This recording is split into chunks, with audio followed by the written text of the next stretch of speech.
Field marshal Syed Asim Munir نے ملک کو درپیش کسی بھی خطرے سے نمٹنے کے عزم کا اعادہ کرتے ہوئے کہا ہے کہ قومی سلامتی پر زیرو ٹالرنس کی پالیسی جاری رہے گی۔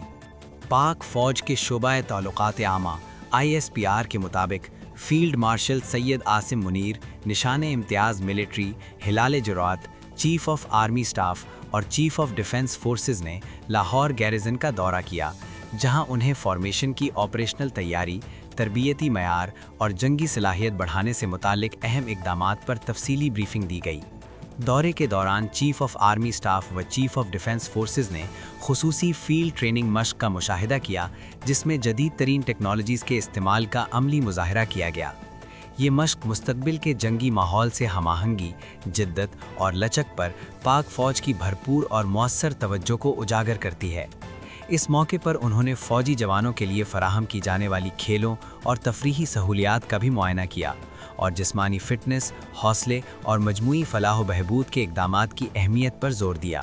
اس کے علاوہ فیلڈ مارشل عاصم منیر نے CMH لاہور کے ہائی کیئر سینٹر کا بھی دورہ کیا، جہاں انہوں نے مکمل طور پر جدید سہولیات سے آراستہ طبی مرکز کے قیام پر عملے اور انتظامیہ کی کاوشوں کو سراہا۔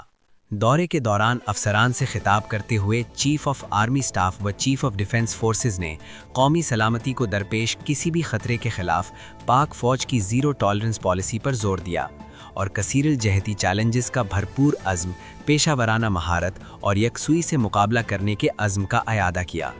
انہوں نے پاک فوج کے بنیادی مشن کو دہراتے ہوئے کہا کہ مسلح افواج ملک کی خود مختاری، علاقائی سالمیت اور اندرونی استحکام کے تحفظ کے لیے پرعزم ہیں، جہاں بہترین کارکردگی، نظم و ضبط اور بے لوث قومی خدمت کی روایت کو فروغ دیا جا رہا ہے۔